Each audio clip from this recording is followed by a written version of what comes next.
Alright. Dream of Drugged Salvation. What a title that is. Alright. Here we go.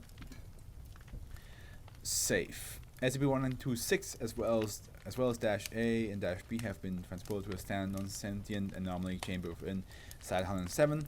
-A and -B have received adequate medical care since containment was enacted, but still require regular supervision and medical intervention to perpetuate their lives. Person of interest 1377 is currently housed within Site-107 and is planned to be amnesticized and released on the 17th, 2006. I think Howard just gave up and fell in a pit. Yeah, I mean, from the video he showed me, it looks like it's just like a phone situation. So I'm thinking he should just get his laptop out. If he has one. Don't know. That's the only thing I don't know.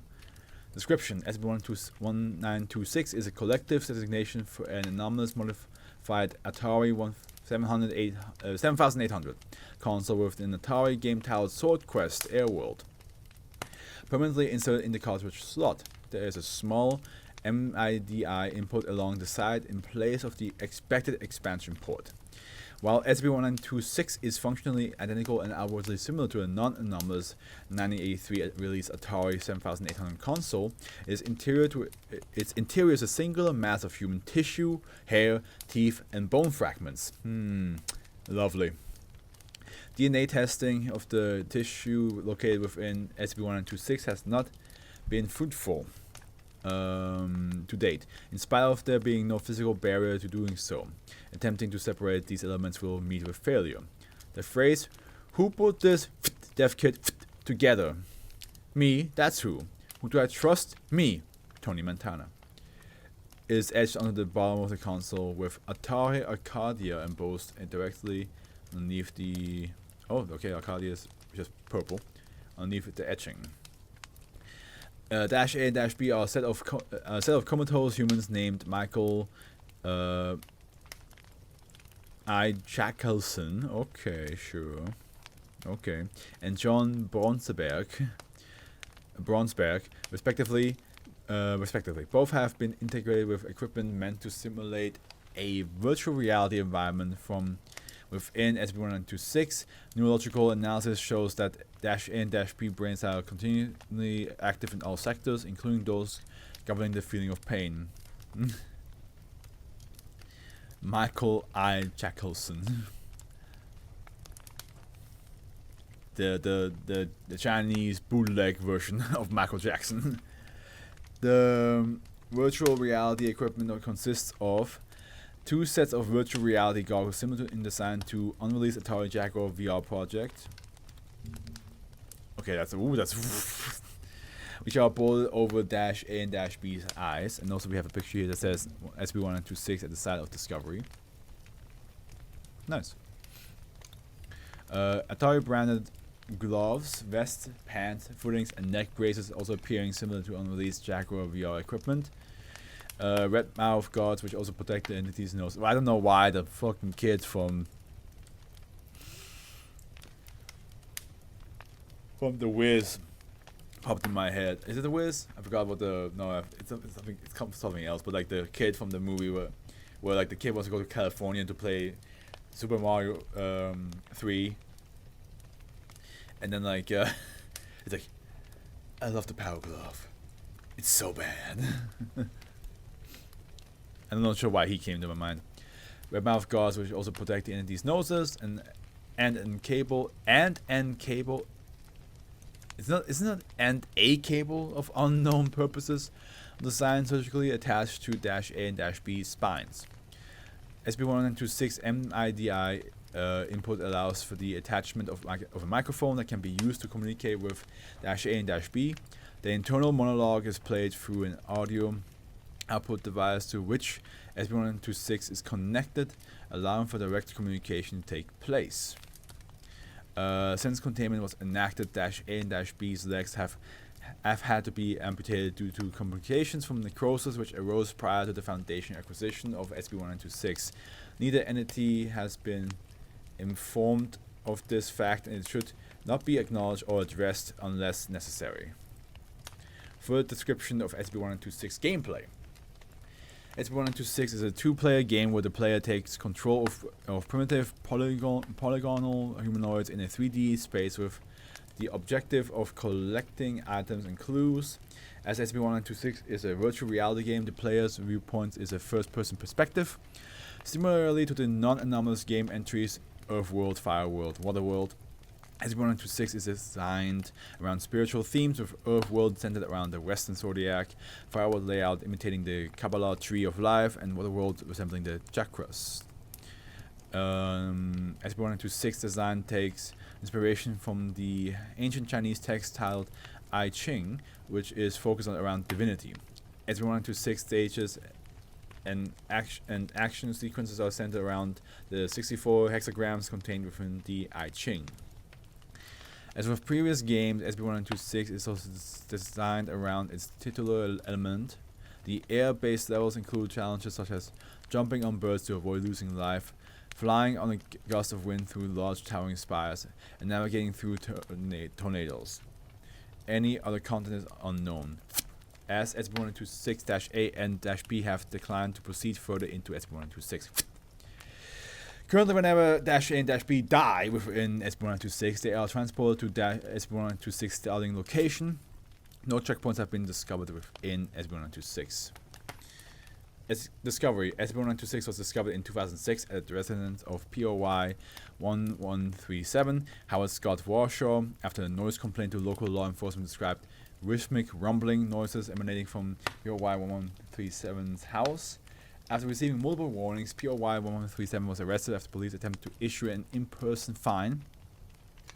Subsequently, law enforcement entered the home and discovered POY 1137 unconscious alongside a large quantity of refuse, all elements of SCP-1926 and an illegal quantity of controlled necrotics.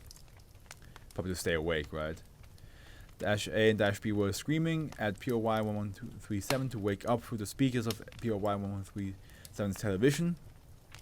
Undercover agent Jason Foley amnestics to all witnesses to the event and transported all items related to SCP-1926 to nearby Site 107. What maniac would own an Atari in 2006, anomalous or not? Probably some console nerd, like one of those ones where like I need to have all the old, like a retro console nerd would have, like I want the old consoles and I want the old games. That's my thing. That's what I like. It's like the reason why people nowadays want NESs, because they want to play the old games, even though like the Switch allows you to play some NES games nowadays, but like people will be like, no, I want the original. Give me the first NES. With some NES games. The following is an interview conducted with POY 1137 shortly after being remanded from police custody. Begin log. Hello, Howard. Please don't worry. We're not going to harm you. We just wish to ask you several questions. Hey, now, I know you're the guys. You fuck people up, you know, right? Not true. We treated you a lot better than the police would have. And if you answer some of our questions, then we'll let you walk home free. This isn't my first rodeo. If you offer me a deal like that, whoo boy, he wants to let the man go free. Listen, I can talk, but I really just want to be listened to. Neither POY 1137 nor Agent Foley spoke for approximately 10 seconds. Fascinating. Where did you obtain the technology that was in your house? Oh, you think I made a sloppy jalopy? Spare me. I'm dying of shame. No, I joined in late. Them's two were the ones who wanted to live life large and in charge. I'm familiar with your history and what you made in the past. Talking about the past? Days gone by. Mind if I just basically start from the beginning? It will make more sense. Go ahead. A longest time ago, in my younger years, I was, still am, but was then too, programmer. Yaw's Revenge, Raiders of the Lost Ark, kind of E.T., you might have heard. As I said, yes, I'm aware of your history. If you want me to give me the Cliff's Notes or skip the background entirely, that would be best. I'm up to speed. Fine. Fast forward a couple of years, higher up, new Atari wasn't really doing that hot. Our starred being dropped in the toilet and gone to circling the drain.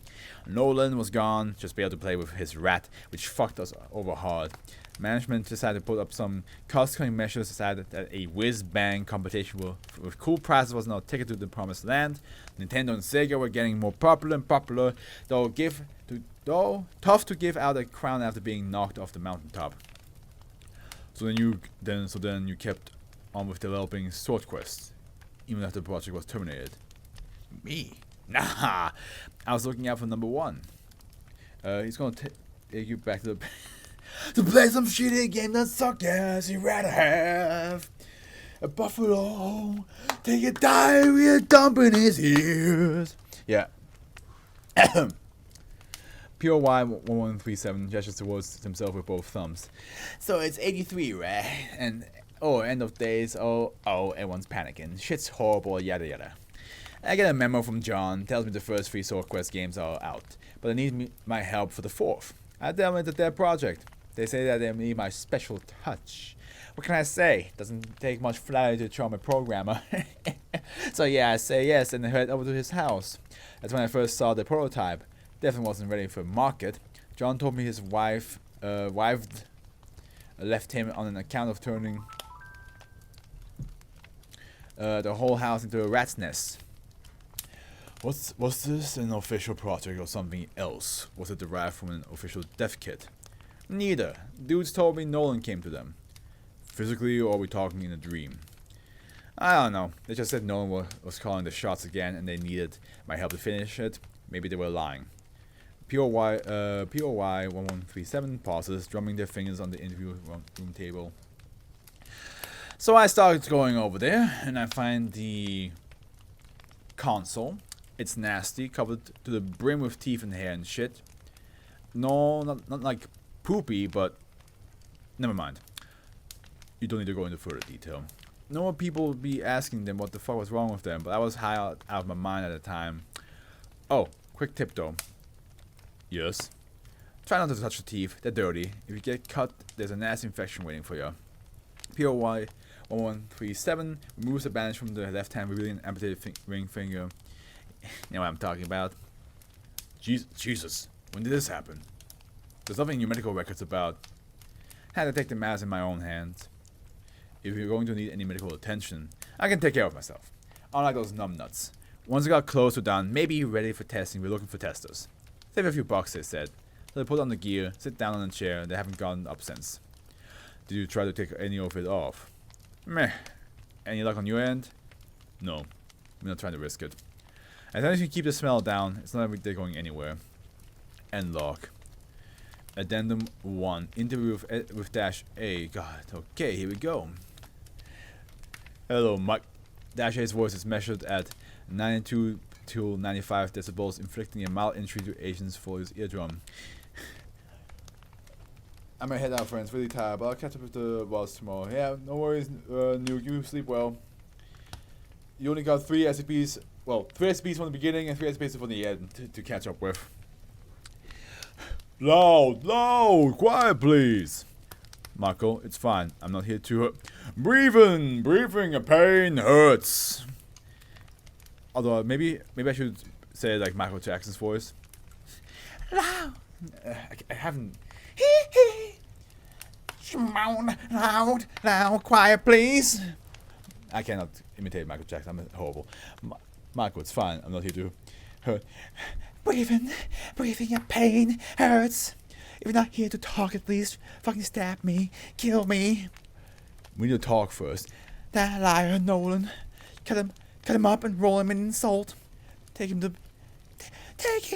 the beach with unintelligible. My ass, fucking dumbass. I was like, whoa, Michael, whoa. I'm not associated with Nolan. I've never met him. Then you're one of Ron's virtual reality fetishes freaks. It's alright if you don't want to talk about Mr. Bushnell. Bushnell. Can we talk about Ron Gordon? Unintelligible noise. I'm here if you want to talk. Interview was terminated after -A declined further communication. And then all attempts at locating Nolan Bushnell have resulted in failure, as all public appearances made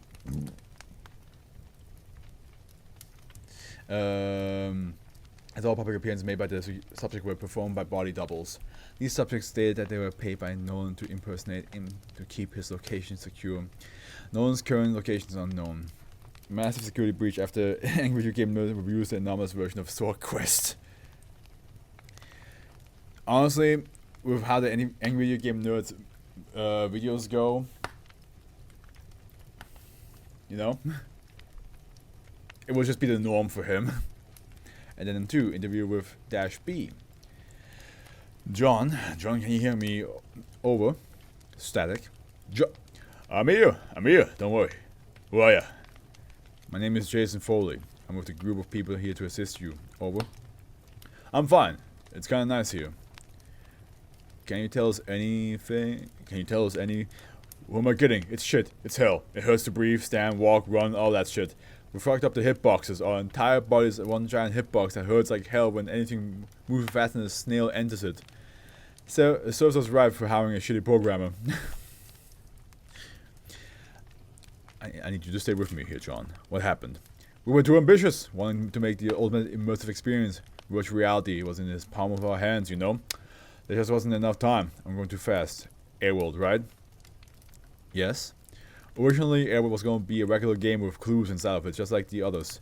But apparently, the powers that be thought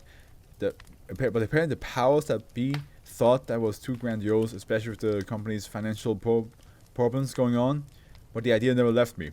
Nolan did, but then he came back. We talked to Howard. He told us that Nolan was the one telling you what to do.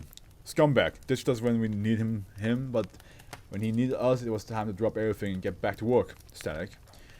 Past my bedtime, he walked through walls, purple neon with a flickering twist. I had worse acid flashbacks, so I tried to talk to him. But it wasn't a good time. Nolan's real. Real as a hologram can be, anyway.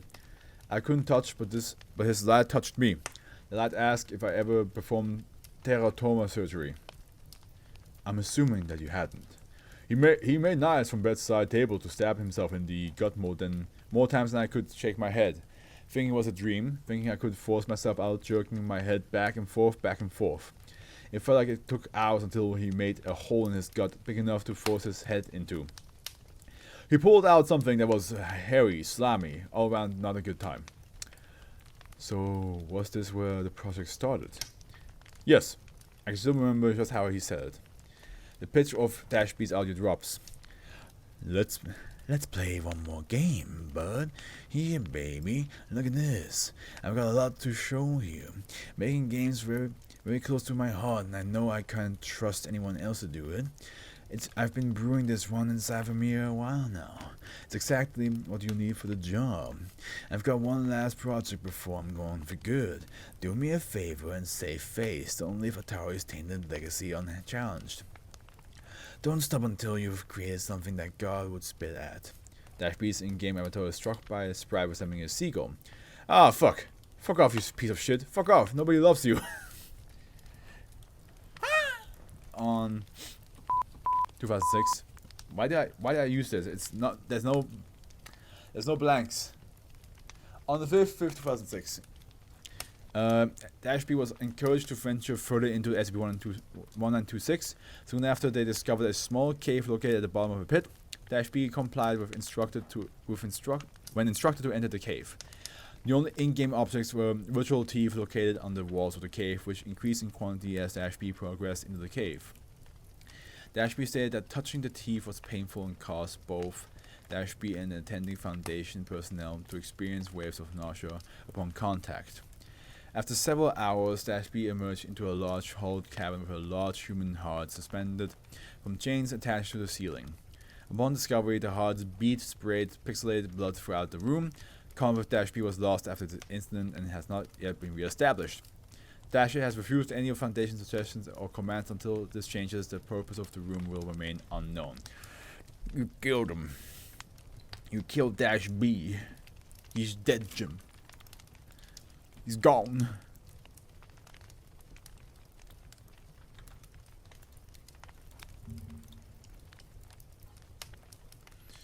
Hey, hey.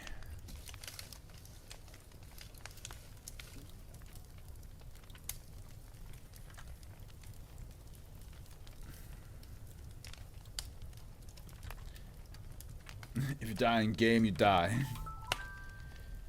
You're absolutely right.